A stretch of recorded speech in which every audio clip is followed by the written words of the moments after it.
Hi, this is Tim Rohwer from Rohwer Music Studios, and this is going to be another music theory for composition video. In order to consolidate some of the resources that we've got for this class, we're going to start putting some of these videos up on the Rohwer Music Studios YouTube channel so that they're all in one location. Our video today is going to be Section 4 Assignments. So far in our series, you should have learned about the letter names for notes in both the treble clef and the bass clef. And in this section, Section 4, you should have also learned about how far apart pitches are, about sharps and flats and naturals, and about key signatures. There are going to be two different sets of assignments for this section. The first assignment is going to be to locate half steps in a few different songs. And the second set of assignments is going to be to identify sharps and flats within a certain key signature. I'm going to show you how you'll complete these assignments with a fake song as an example. Now here is our fake song written by a fake person, and I'm going to go through this whole song and look for any place that there are half steps.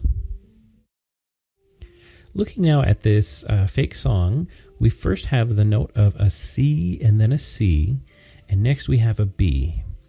And because we know between a C and a B is going to be a half step, we know that is our first half step in this song. Between a B and an A, we have a whole step, and an A and a G, also we have a whole step, and we have a bunch of Gs.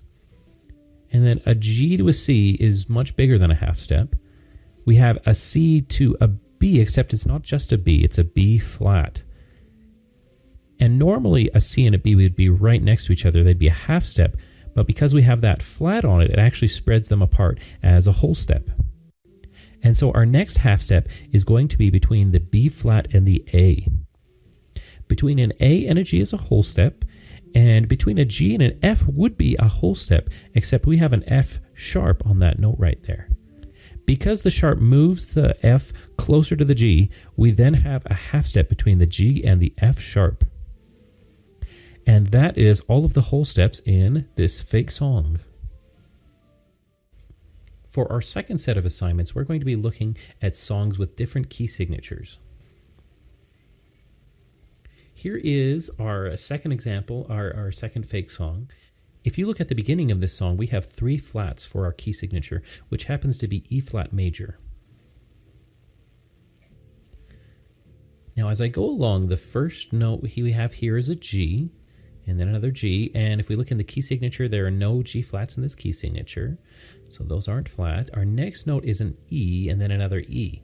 Now when we go to our key signature here, if you look, both in the treble clef and in the bass clef, there is a flat on the E, which means that both of these flats are E.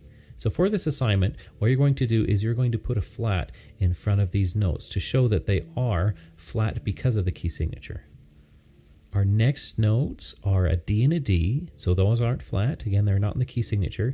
Then we have a B. If we look over to our key signature, we do have a B flat in the key signature, and so we'd mark that as a flat.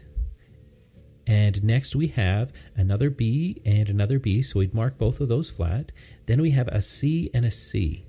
And when we look over at our key signature, there are no C flats in the key signature, so we'll leave those alone. Then we have a D and a D, and from before we saw that there were no D flats in the key signature either. And our last note is an E, which again we saw from earlier, we have an E flat in the key signature. So we're going to mark that as an E flat. And that's how you would go about doing the assignments for this section. If you have any questions, please leave them in the comments below.